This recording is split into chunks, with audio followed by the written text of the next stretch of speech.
ஹே beautiful students, எல்லாரும் எப்படி இருக்கீங்க? ரெண்டு ஸ்டூடெண்ட்ஸ் இருக்காங்க. ஒருத்தர் ஸ்டூடெண்ட் ஏ, இன்னொருத்தர் ஸ்டூடெண்ட் பி. ஸ்டூடெண்ட் ஏ 6 மணி நேரமா படிச்சுக்கிட்டே இருக்காரு. மூணாவது காஃபி கப்பையும் குடிச்சு முடிச்சிட்டாரு. நோட்ஸ் எல்லாம் எடுத்து ஹைலைட் பண்ணிட்டே படிக்கிறாரு. டெக்ஸ்ட் புக்கை திரும்ப திரும்ப படிக்கிறாரு. நைட்டு முழுக்க பிளாஷ் கார்ட்ல உருவாக்கி ஹார்ட் ஒர்க் பண்ணி படிக்கிறாரு. ஆனா அதே நேரத்துல ஸ்டூடெண்ட் பி வந்து அமைதியா வெறும் 2 மணி நேரத்துல படிச்சு முடிக்கிறாரு.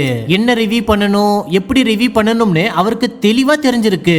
நோட்ஸை ஹைலைட் பண்ணி படிக்கிறது, டெக்ஸ்ட் புக்கை திரும்ப திரும்ப படிக்கிறதெல்லாம் அவர் டைம் வேஸ்ட்னு நினைக்கிறாரு.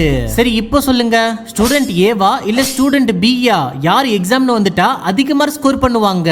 சரி, நானே சொல்லிடுறேன். கண்டிப்பா அது அதிக நேரம் படிச்சு டைம் வேஸ்ட் பண்ணாத ஸ்டூடெண்ட் பி தான். ஹே, என்ன சொல்ற bro? Student A student B விட 4 டைம்ஸ் எக்ஸ்ட்ரா டைம் கொடுத்து படிச்சாரு. அப்போ அவர் தானே அதிக மார்க் எடுத்திருக்கணும்னு நீங்க கேட்கலாம். ஆனா நான் சொல்லுவேன், நீங்க எவ்வளவு நேரம் படிக்கிறீங்க இது முக்கியமே இல்ல. என்ன படிச்சீங்க, எப்படி படிச்சீங்க, இது மட்டும் தான் முக்கியம். அண்ட் உங்களுக்கு தெரியுமா, நீங்க அதிகமா மார்க் எடுக்க விரும்புனீங்கன்னா அப்போ அதிக நேரம் உட்கார்ந்து படிக்கவே கூடாது. ஆனா ஏன்? அதுக்கான ஆன்சர்ஸ் எல்லாம் வீடியோவை முழுசா பார்த்து தெரிஞ்சுக்கோங்க. இன்னைக்கு வீடியோல குறைவா படிச்சு எப்படி அதிக மார்க் ஸ்கோர் பண்றதுன்னு 5 டிப்ஸ் மூலமா சொல்லி தர போறேன். யாரெல்லாம் விடிய விடிய படிச்சும் எக்ஸாம்ல கம்மி மார்க் வாங்குறீங்களோ, அதிக நேரம் படிச்சு டைமை வேஸ்ட் பண்ணிட்டு இருக்கீங்களோ, அவங்களுக்கு இந்த வீடியோ கேம் சேஞ்சிங்கா இருக்க போகுது. இல்ல மார்க் சேஞ்சிங் வீடியோவா இருக்க போகுது. சோ வீடியோ பார்க்குற எல்லா ஸ்டூடெண்ட்ஸும் ஒருத்தர் கூட ஆப்சென்ட் ஆகாம வீடியோக்கு ஒரு லைக் கொடுத்துட்டு பிரசன்ட் ஆயிடுங்க. அண்ட் வீடியோவை எண்டு வரை பாருங்க, கண்டிப்பா செம்ம யூஸ்ஃபுல்லா இருக்கும். Tip number 1, forget the hours. Student எல்லாரும் இந்த ஒரு தப்பு பண்ணுறாங்க. அதாவது அவங்க எவ்வளவு மணி நேரம் படிச்சிருக்கோம்ன்றதுல கவனத்தை செலுத்துறாங்க. நான் 3 மணி நேரமா உட்கார்ந்து படிச்சேன், 5 மணி நேரமா உட்கார்ந்து படிச்சேன், நைட்டு 12 மணி வரை படிச்சேன், இப்படின்னு எவ்வளவு மணி நேரம் படிச்சோம்னு மட்டும் கவுண்ட் பண்ணிட்டு அதை ஒரு பெரிய அச்சீவ்மெண்ட் மாதிரி ஃபீல் பண்றாங்க. ஆனா உண்மையிலே இதெல்லாம் ஒரு மாஸ்க் மாதிரி தான். ஆனா அந்த டைம்குள்ள நீங்க எவ்வளவு சாப்டர்ஸ் படிச்சீங்க, எவ்வளவு சம் சால்வ் பண்ணீங்க, உங்க பிரெயின்ல எவ்வளவு விஷயங்களை ஸ்டோர் பண்ணிருக்கீங்க, இந்த क्वेश्चंस எல்லாம் கேட்டா அதுக்கு எல்லாரோட ஆன்சரும் சைலன்ஸா தான் இருக்கும். நம்ம எங்க மிஸ்டேக் பண்றோம்னா, ஈவினிங் வீட்டுக்கு போனதும் 5 to 7 படிக்கணும்னு ஒரு பிளான் போடுறீங்கல்ல, அங்கேயே நீங்க தோத்து போயிடுறீங்க. ஏன்னா நீங்க அங்க டைம்ல தான் ஃபோக்கஸ் பண்ணிருக்கீங்க. டைம் 7 ஆயிடுச்சா, அப்போ அவ்வளவுதான், புக்ஸை மூடி வச்சிடலாம். டைம் 7 ஆயிடுச்சா, அப்போ என்னால இந்த நேரத்துக்குள்ள இவ்வளவுதான் படிக்க முடியும் போலன்னு நினைச்சுக்கிறீங்க.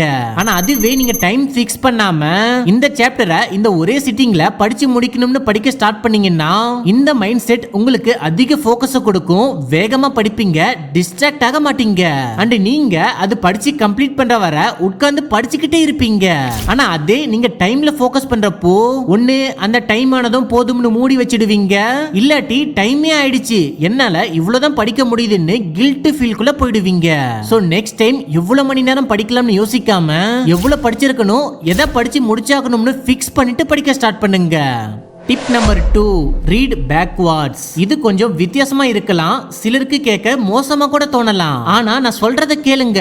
லாஸ்ட் மினிட்ல எக்ஸாம்க்கு படிக்கிறவங்களுக்கு இது செம பவர்ஃபுல்லான டிப்பா இருக்கும். அதாவது என்ன பண்ணணும்னா, நீங்க ரிவர்ஸ்ல படிக்கணும். உதாரணத்துக்கு நாளைக்கு 10 மார்க் क्वेश्चन டெஸ்ட் இருக்கிறத மறந்துட்டீங்க. ஆனா இன்னும் டெஸ்ட் எழுத ஸ்டார்ட் பண்ண 10 நிமிஷம் டைம் இருக்கு. அப்போ நீங்க இந்த 10 மார்க்க ஸ்டார்டிங்ல இருந்து படிக்க ஆரம்பிச்சீங்கன்னா அப்போ அது ரொம்ப பெருசா இருக்கிற மாதிரி இருக்கும். உங்களுக்கு டைம் பத்தாம போயிடும். சோ இந்த மாதிரியான டைம்ல நீங்க என்ன பண்ணணும்னா, முதல்ல அதுல இருக்கிற ஹெட்டிங்ஸ் பாருங்க, சார்ட்ஸ் ஆர் டிராயிங்ஸ் இருந்தா அத பாருங்க, போல்டா ஹைலைட் பண்ணப்பட்ட வேர்ட்ஸ் கவனிங்க. பிறகு ஸ்டார்டிங்ல இன்ட்ரோ மாதிரி கொடுத்திருக்கிற ஃபர்ஸ்ட் பேராகிராஃப பாருங்க, அப்புறம் கன்க்ளூஷனா கொடுத்திருக்கிற கடைசி பேராகிராஃப பாருங்க. இப்படி எல்லாம் பண்ணிட்டு கடைசியா கண்ணை மூடி என்ன அதுல புரிஞ்சுது, என்ன அதுல சொல்ல வராங்கன்னு ரீகால் பண்ணி பாருங்க. நிச்சயமா சொல்றேன், இதுவே உங்களுக்கு எல்லாம் படிச்சிட்ட மாதிரியான ஃபீலை கொடுத்துடும். டெஸ்ட்லயும் நல்ல பெர்ஃபார்ம் பண்ண வைக்கும். இல்ல உங்களுக்கு இன்னும் நேரம் அதிகமா இருந்துச்சுன்னா மட்டும் நான் சொன்ன மாதிரி கண்ணை மூடி ரீகால் பண்ணிட்ட பிறகு திரும்ப ஸ்டார்டிங்ல இருந்து ஃபுல்லா படிக்க ஆரம்பிங்க. ஃப்ரெண்ட்ஸ், இந்த டெக்னிக்ஸை நீங்க லாஸ்ட் மினிட்ல மட்டும் தான் யூஸ் பண்ணணும்னு இல்ல, நார்மலா நீங்க படிக்கிறப்பவும் heading, highlighted words, charts, first paragraph, last paragraph இதெல்லாம் நோட் பண்ணி என்ன சொல்லிருக்காங்கன்றத புரிஞ்சுக்க ட்ரை பண்ணிட்டீங்கனாலே பிறகு அதை முழுசா படிக்க ரொம்ப ஈஸி ஆயிடும். அதாவது நார்மலா ஒரு 10 மார்க்க படிக்க 20 மினிட்ஸ் ஆச்சுன்னா இந்த டிப்பை நீங்க யூஸ் பண்ணும்போது 10 மினிட்ஸ்ல நீங்க அதை ஃபுல்லா மெமரி பண்ணிடலாம். ஃப்ரெண்ட்ஸ், இந்த டிப்ஸ் செமையா இருக்குது இல்ல? இப்போதான் நீங்க இந்த டிப்ஸை புதுசா கேள்விப்படுறீங்கன்னா அப்போ செம டிப் இதுன்னு கமெண்ட் பண்ணி சொல்லுங்க. Tip number 3 batch your task. நிறைய ஸ்டூடெண்ட் ஃபேஸ் பண்ற ஒரு பெரிய பிரச்சனை தான் கண்டென்ட் ஸ்விட்சிங். உதாரணத்துக்கு நீங்க புக்ஸை ரீட் பண்றீங்கன்னா அப்போ உங்க மென்டல் ஸ்டேட் ஒரு மூடுல இருக்கும். ரைட்டிங் பண்றீங்கன்னா அப்போ உங்க மென்டல் ஸ்டேட் வேற மூடுல இருக்கும். அதே சம் சால்வ் பண்றீங்கன்னா அப்போ வேற மூடுல இருக்கும். அதாவது நீங்க செய்யற ஒவ்வொன்றுத்துக்கும் வெவ்வேறு திங்கிங் தேவைப்படும் உங்க பிரெயினுக்கு. இப்படி ஒரு மூடுல இருந்து இன்னொரு மூடுக்கு உடனே ஸ்விட்ச் ஆகுறது ஒரு இம்பாசிபிளான விஷயம். அதை நம்ம பிரெயின் உடனே ஏத்துக்கவும் முடியாது. உதாரணத்துக்கு நீங்க ஒரு மணி நேரமா சம் சால்வ் பண்ணிட்டு இருக்கீங்க. அடுத்து உடனே இங்கிலீஷ் கிளாஸ்க்கான எஸ்ஸை எழுதணும்னு வச்சுக்கலாம். இது ரெண்டுத்துக்குமே பாத்தீங்கன்னா ரெண்டு வெவ்வேறு தாட் ப்ராசஸ் தேவைப்படும். அப்படி நீங்க சம் சால்வ் பண்ணிட்டு உடனே இங்கிலீஷ் எஸ்ஸை எழுத உட்கார்ந்தீங்கன்னா இதனால என்ன ஆகும்னா, ஒண்ணு உங்களால ஃபுல் ஃபோக்கஸா எழுதி முடிக்க முடியாது, டிஸ்ட்ராக்ட் ஆவீங்க. இல்லாட்டி எஸ்ஸை எழுதணும்ன்ற மனசே வராம அதை விட்டுடுவீங்க. சயின்ஸ் என்ன சொல்லுதுன்னா, நம்ம பிரெயின் ஒரு மைண்ட் செட்ல இருந்து இன்னொரு மைண்ட் செட்டுக்கு சேஞ்ச் ஆக 10 நிமிஷமாவது தேவைப்படுமா. இப்படி உங்க மைண்ட் அந்த மூடுக்கு சேஞ்ச் ஆனாதான் உங்களால ஃபோக்கஸ் பண்ணி அந்த ஒர்க்கை வேகமா முடிக்க முடியுமா. சோ அதனாலதான் நீங்க பண்ணணும் பேட்சிங்.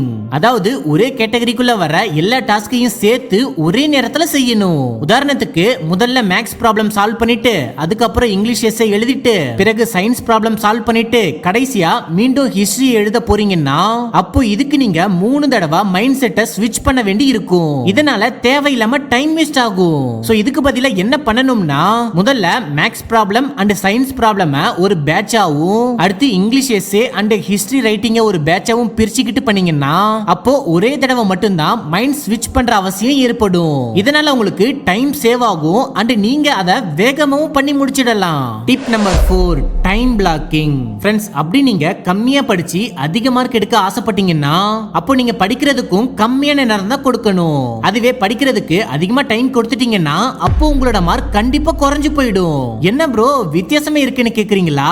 சொல்றேன். பார்க்கின்சன்ஸ் லா நீங்க கேள்விப்பட்டிருக்கீங்கல்ல? அது என்ன சொல்லுதுன்னா, work expand to fill the time available for it's completion. அதாவது நீங்க ஒரு வேலையை முடிக்க எவ்வளவு நேரம் ஆகும்னு நினைக்கிறீங்களோ அவ்வளவு நேரத்துல தான் முடிப்பீங்க. உதாரணத்துக்கு நாளைக்கு நைட்டுக்குள்ள யூனிட் 3 படிக்க போறேன்னு டிசைட் பண்ணிட்டீங்கன்னா அப்போ நீங்க நாளைக்கு நைட்டு தான் அந்த யூனிட் 3 படிச்சு முடிப்பீங்க.